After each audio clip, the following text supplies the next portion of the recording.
Good morning po. Another day, another chicken vlog. For today's video, inabot na po tayo ng alas 11. Hindi po agad tayo nakapag-video kanina dahil marami tayong ginagawa.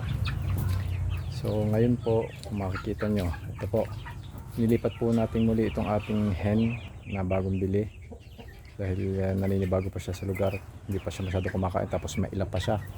Tapos ito namang ating pair 2 months na Rhode Island na anak ng ating namatay, nilipat na po natin dito para mas malaki ang kanilang pwesto at masanay na po sila. Tingnan nyo po, nagdadastbat na po agad sila.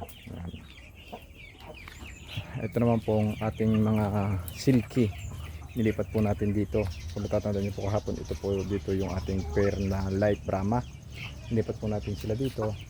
Tapos ito din yung ating 5 months na Prayo, nilipat din natin dito, yung isa nagkahalak.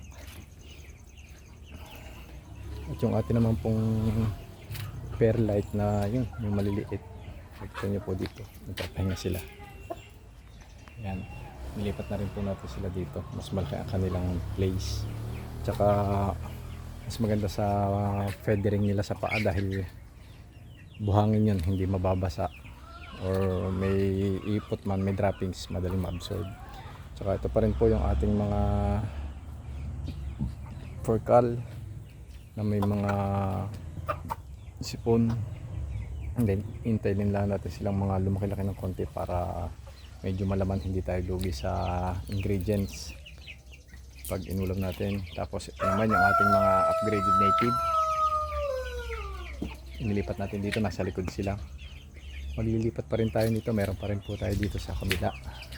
Kita niyo po ito, yan, may mga upgraded native pa rin po dyan, dalawang butas na tigli 5 upgraded native, at saka meron po kasi lang kasama mga Brahma dahil po yung ating mga papisa ay papisa lang po sa mga manok din natin na native.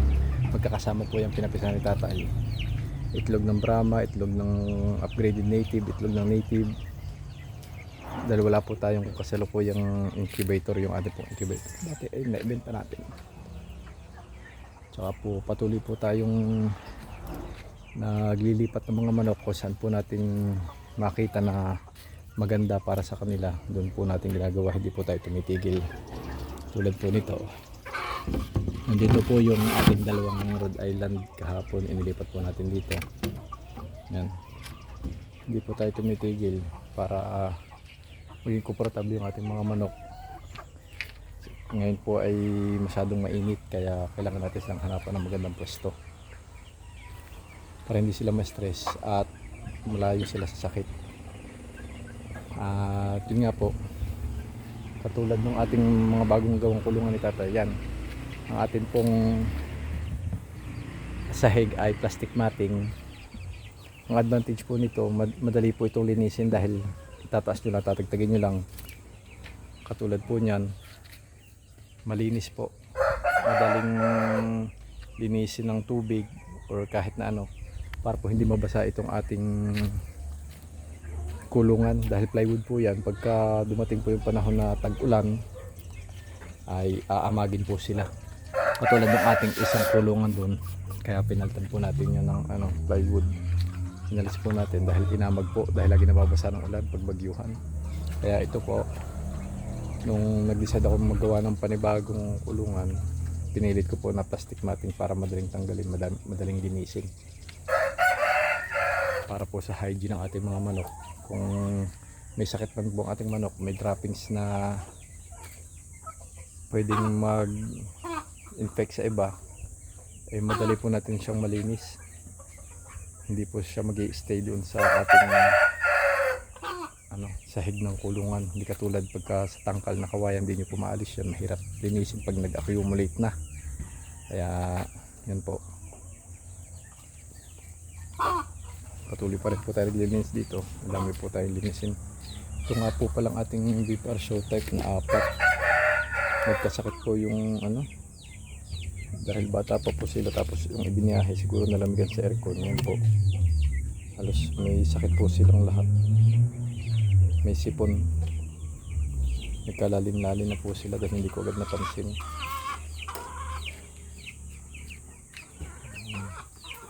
Tapos ito naman po, meron pa po tayo dito ng dalawang sisiw na Rhode Island din yan. Kasama rin po ng African native ng napisa. Kaya dyan muna sila. Sila po magkakaedad eh.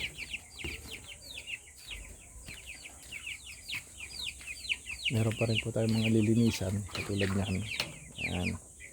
Dadagdagan po natin ang buhangin dahil meron naman po tayo in-order na 2 cubic ng buhangin para sa ating mga kulungan para maging beddings. Napakadaling linisin.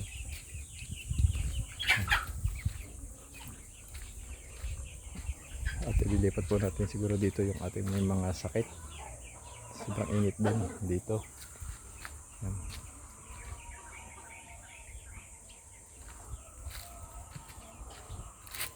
Tapos maglilinis tayo dito. Madagol. Ilipat din natin sila pag may time. At atin pong dadagdagan ng beddings yan. Lilinisin.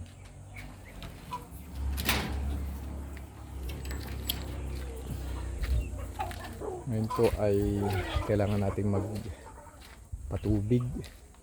Palit ng tubig sa ating mga manok dahil sobrang init po.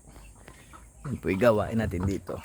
2 or 3 times a day po nagpapalit ng painom para hindi po ma-heat stroke ang ating mga alaga.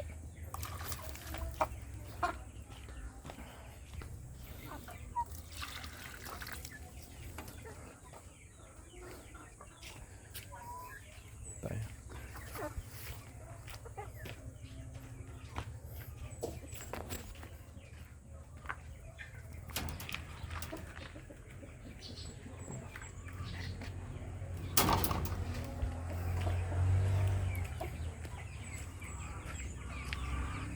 Makikita nyo po ang daming kalat dahil mamatak po yung mga dahon-dahon. Kailangan po natin yung linisin. Ito po, aalisin natin to. Tapos disinfect po natin ang lupa. Bumili po tayo ng hydrochloric acid.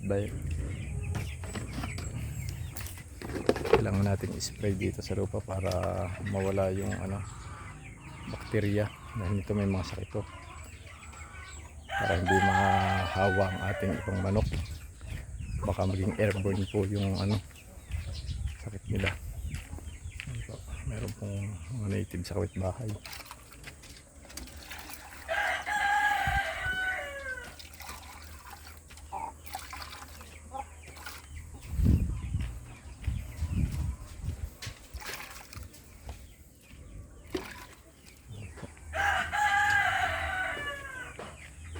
Ito po, bumili po tayo nito sa online.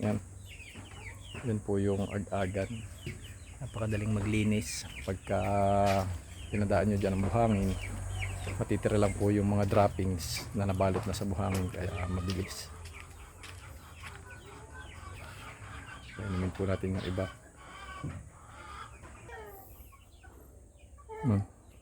Makikita nyo po, ito po ay isa nating native hen. Yan, malaki po ito.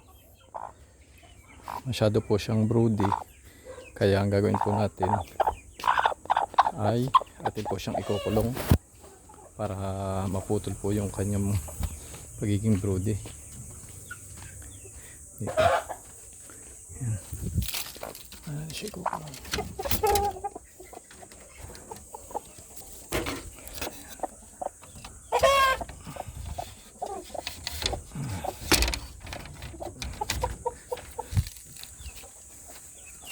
Ito pong mga nakakulong dito, lahat po sila broody.